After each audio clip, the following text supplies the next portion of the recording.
Welcome to the Hire Yourself podcast. If you're ready to take control of your destiny, build wealth, and live life on your own terms, this is the place for you.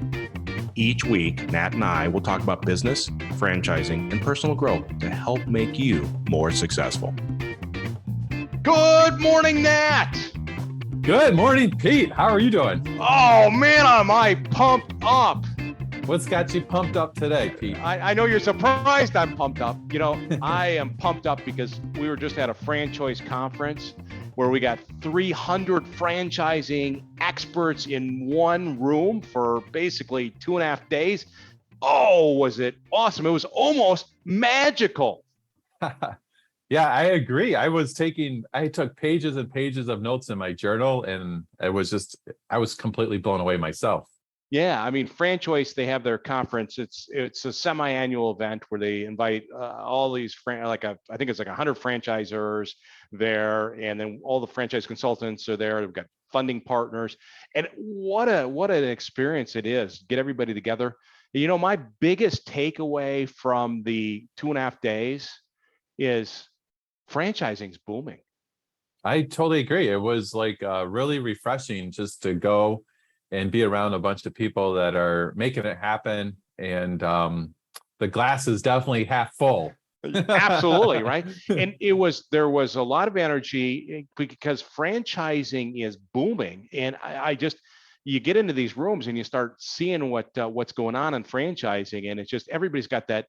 We're past kind of the pandemic, and now everybody's kind of pumped up because they are rocking and rolling. Yeah, I was actually very impressed with all the new concepts that were out there too, and how fast they're growing and actually getting locations open and everything. There was a lot of energy there. Yeah, and I think the big thing for takeaways is that, one, there's a lot of money being put into franchising right now. Yeah. And specifically, private equity is pouring money in. They're buying franchise systems. They are investing in FSOs, franchise sales organizations, and you can really see that the big are getting bigger. Yeah, and a lot of it is really going to be benefiting the franchise unit owners, because there's a lot more infrastructure being put in place to help the individual unit owners be successful, like call centers and just all kinds of stuff. It's really impressive. No question about it. I mean, the capital that's being put in to develop these and behind them is great. And we're seeing also a lot of money going in from people investing in franchises, executives or couples investing in franchises. I mean, there's just a lot of money going in it, and it's thriving. Now, we both know that there's over 4,000 franchise concepts, but I thought it was pretty amazing to see some of that stuff. And as we think about franchising, one of the things that I saw or observed is that the franchise sales operations or organizations, they're getting bigger and better too. I mean, you think about, for example, Franchise Fastlane, who just sold the private equity to Brand One, to Rep'em. I mean, they're getting bigger. They're taking on more franchise concepts and getting much more sophisticated. Yeah, I think it's that concept of a rising tide raises all ships. And, you know, like all of franchising really does seem like it's going to the next level. Yeah, no question about it. And when we talk about the franchise sales organizations, I mean, they're great.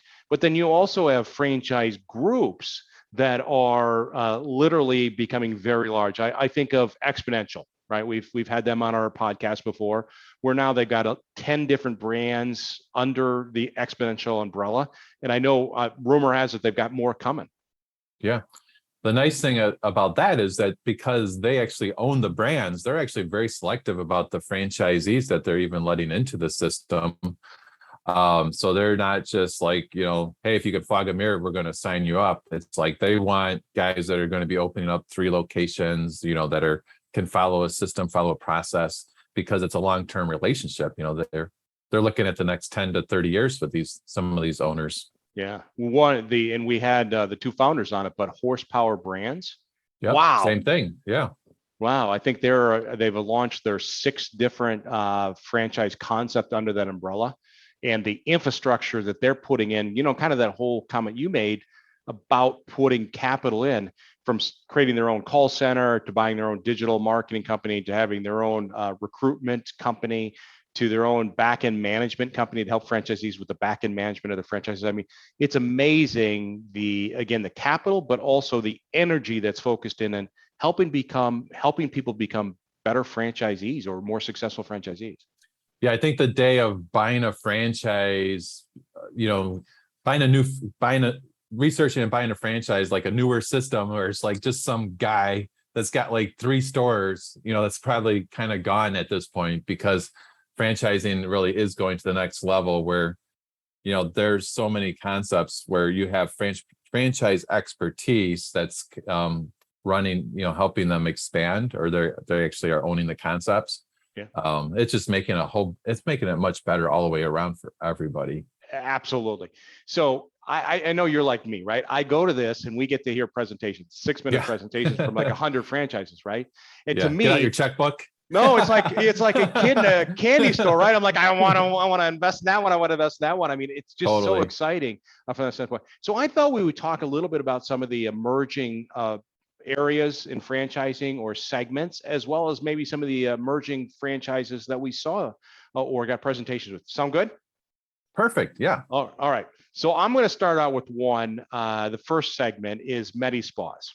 And the reason I want to start out about that is because we see a lot of activity, new franchise concepts. But I got to tell you, I actually went and tried one of these last night. What did you get, the facial, Pete, or what did you do? Well, no, it's not. I didn't do a facial, right? So when we think of Medi-Spas, we're going to kind of talk about one segment, and really it's about that stuff in terms of wellness. So you've heard of like cryotherapy, infrared saunas, red light therapy, drip IVs, things like that, things that all improve, help our bodies improve, become stronger, better, recover better. So yesterday I decided to go to Restore, and it's in a neighboring suburb. So I drove like 15 minutes there, and Restore does a bunch of things. They do like the IV therapy. They do compression treatments. They've got the infrared saunas. They've got the red light treatments. And I decided to try the cryotherapy. Nice. I've never done that. What's that like? So my wife went with me, and she wouldn't even go to the facility because she thinks that cryotherapy is hocus pocus, that this is just voodoo magic, right? Wait, and she stayed out in the car? She did. She wouldn't even go into the facility because she's like, this is hocus pocus. She doesn't believe it, right? And you heard about that from Tony Robbins. It can't be real, right? Right. And so I went in there, and I didn't know what to expect. I mean, and so the setup in this is that you're basically going into a chamber. They use hydrogen to basically reduce the temperature down to 178 degrees below zero, right? Holy cow. Yeah. So you go, and they have you basically put on some shorts, and you have socks that go up your calves. You put on some slippers. They gave me a big hat for my bald head to cover my ears. And then you have these big old mittens. And so basically you walk into the room, they got this chamber, and they basically say, what kind of music do you want to listen to? And I said, so, well, give me Ice Baby Ice, or whatever it is. And so, so they get you in this chamber, and she goes, now you're a beginner, so we're only going to put you in this chamber for 2.5 minutes, right? And also I get in there, they shut the door, and I mean, it's cold, but it's not unbearable, but it was cold. And I'm just thinking, I can see the little clock. I mean, it's like, only 30 seconds went by. I'm cold. But it was very cool. You can almost feel your blood rush to your core, because that's what it's all about, is doing that. And so I thought, well, that is really cool. So the way in which they measure that is they take the temperature of your calf before you go in, and the temperature in your calf afterwards to see what the temperature dropped. So I dropped 30 degrees. So your calf was like 60 degrees or something like that? Yeah, just dropped that fast, right? And they basically, the goal is to drop about 35, but it rushes to your core. Yeah, very, very cool. So I'm definitely going to do it again. I may even become a member if I can convince my wife that it's not hocus pocus. Well, that's the nice thing about a lot of these franchises too, is like when you think about the monthly recurring revenue, right? Like people love it. They sign up for monthly recurring revenue, like Orange Theory, hey, get the unlimited, Yeah. these different cryotherapies. It's nice because then you have more flexibility, but it's nice as a franchise owner because you have the predictable revenue. Yeah, no, and I think, you got ones that are doing all different modalities, right? So for example, the infrared saunas, the cryotherapy, all that kind of stuff. And it's interesting to see how they're all doing a little bit different. Like Icebox was one of the franchise concepts we saw. They just do cryotherapy, right? If you look at Pause, they're very cool because they do they'll actually create a room where you have an infrared sauna and a cold plunge pool. Nice. Where you can go in between, do that. I guess is it called contrast therapy? I don't know. I haven't done that. Yeah. So, well, you've done the cold plunges at your. I like the cold plunge. Yeah. Right. Yeah. And then do you go jump in the sauna? I do. Yeah. Then you've done contrast therapy. So congratulations, you're a graduate from this point. Okay. So a lot of activity in Medi Spas. It's fun to see that. What about beauty? Do you recall any of the franchise concepts we saw in regards to beauty? I remember, I think there was like waxing and facials. What do you remember? Yeah. So like Waxing City was a great one and I was surprised how many males do waxing. So well, that's a topic for a different podcast. Different podcast, but no, and I've done it, right? And I've been to a Waxing City, but it's pretty cool. They've got their own proprietary. I guess it would be the stuff that they put on the what is it? I was going to say glue, but it's not. It's wax. It's wax. Yeah. They got their own proprietary wax, so and stuff like that. I guess it's more pleasant. But you see the waxing, and then I thought of like Heyday that they do like facials and all those kind of things for your skin, so you look better. How about Forever Young, where they use make you feel good on the inside as well as the outside? So they do like what is the stuff they use Botox and all those kind of things. So many different categories in beauty that I think we're really back to. People want to feel good about themselves, both on the inside with Medi Spas and the outside on the beauty side. I think the other thing that is kind of good about some of these franchises too is that they're a little bit more I don't want to say luxury, but they're a little bit more top shelf premium. And usually whenever, like I love servicing higher end customers or clients because I like they can afford it and they'll keep on going. If you're making them feel better or look younger, they'll write the check. Yeah, they really kind of changed. I mean, it used to be where to get that kind of feel, you'd have to go to a spa and pay a lot of money. Mm-hmm. And now, I mean, all these different modalities, you can go and feel like you're in a spa with a more specific kind of targeted thing. So absolutely. One of the areas that I'm still really impressed with it is I believe an emerging in regards to franchising is mental health. And you and I had the founder of Ellie on there. And every time I listen to a presentation, I just think so much demand there and how much they're helping people and making a difference in the community. Yeah. Yeah, no, I was just sitting at Starbucks the other day and I heard some kids say, it's kind of overheard them talking about, they're going to their therapist or whatever.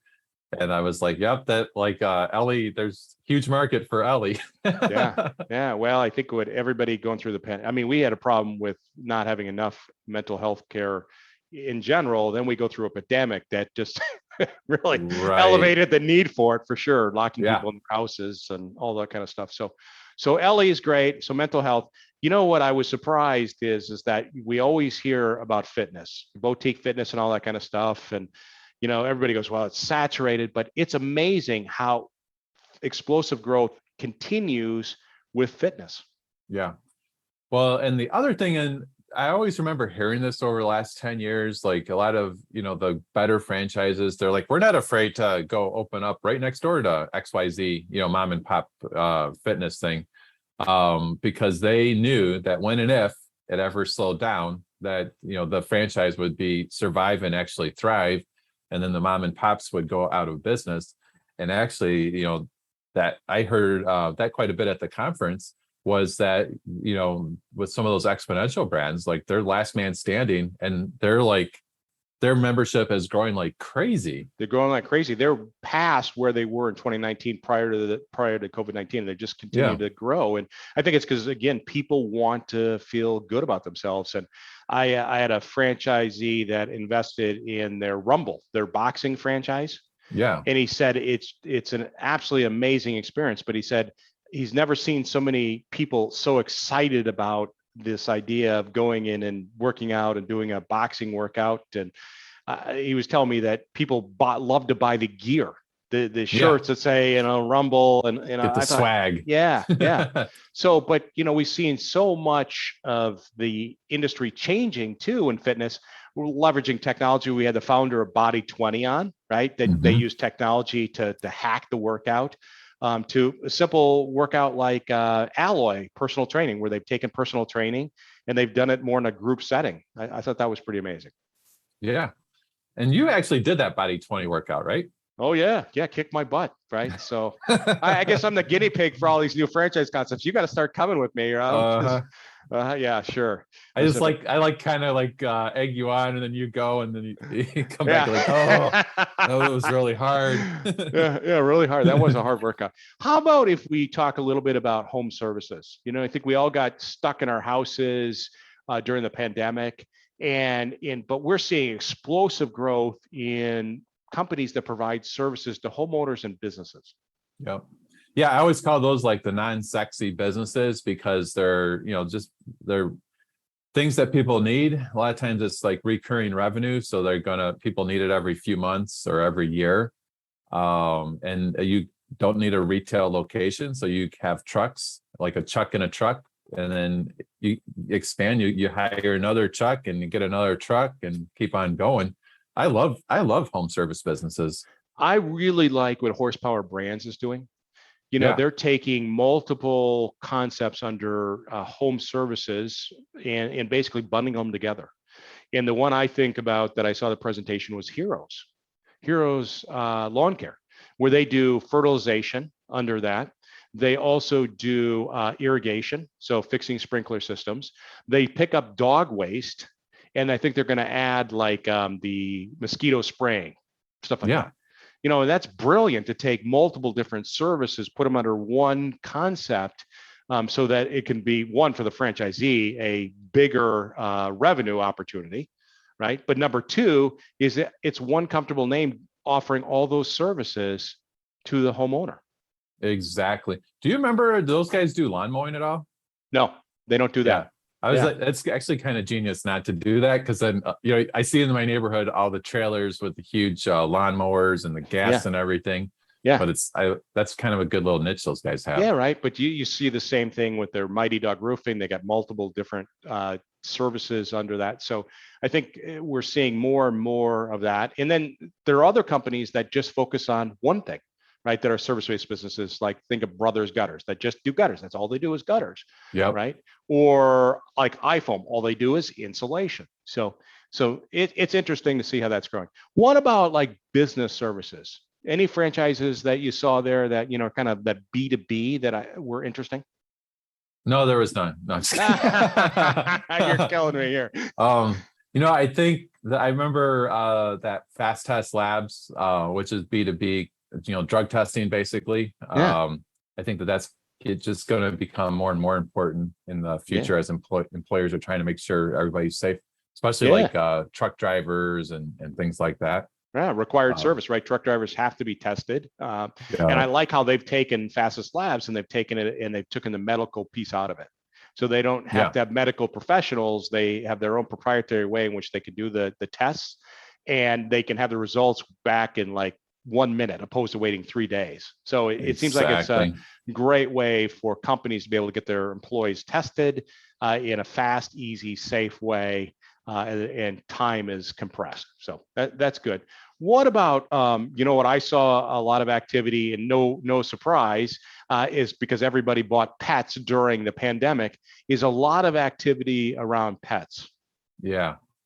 I actually, I was almost got my checkbook out. I'm like, if there was one, it would be fun to own a business that was dog or pet related, Well, anything from like daycare, dog daycare to overnight boarding, training, like all those are doing obviously really well. And grooming, and I told my wife about one of the franchises that they have a mobile van and they go to your home and groom.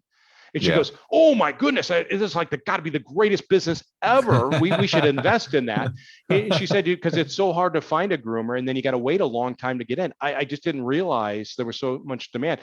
And I guess what happened is everybody bought these dogs during the pandemic, and the infrastructure behind grooming and all this other stuff probably wasn't increased during the pandemic. Right. So now you got to, yeah. So we may have to go in on a pet business. And then if when we're talking about pets, we also have to talk about kids. And I thought there was a lot of activity around providing services for parents for their kids. Totally. Yeah. The kind of like preschool or education, like Montessori type stuff. I mean, that's been strong. That's been strong for years and years. And it's just going to continue. It's going to continue. It's so important to the kids' development, it's just parents want to get their kids out of the house.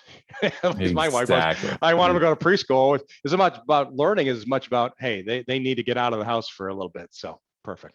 Yeah. The mom's like, at the beginning of the season, drop the kids off at, preschool or whatever, and then go get some mimosas, right? Yeah, absolutely. Well, or Starbucks or whatever. But I got to tell you, I left the conference just blown away that franchising is booming. There's so much going on, capital going into it, franchise concepts coming out in different modalities. It's just a great time to explore investing in a franchise business. Yeah, and a lot of heavy hitters too. I was talking, to some of the franchise developers, and they're like, they're like, so many guys are buying, 10 locations, and they're like opening up 3 at a time, and it's just pedal to the metal all the way around. Yeah, no, I think people want to really kind of diversify their assets and their income, create that safety net, and build something significant. Right. Most people that I talk to, they want to build a significant business, and you certainly do that with multiple unit ownership. All right, Nat, I'm off to go do my next cryotherapy session. I'm so hooked on it. So thanks so much for today. Let me know how that goes, Pete. Talk to you later. All right, thanks. Thanks for listening to the Hire Yourself podcast. For more resources, check out our website at hireyourself.com. And remember to subscribe to this podcast to receive each episode. Please leave us a rating, and we'd love to hear your feedback or suggestions for topics.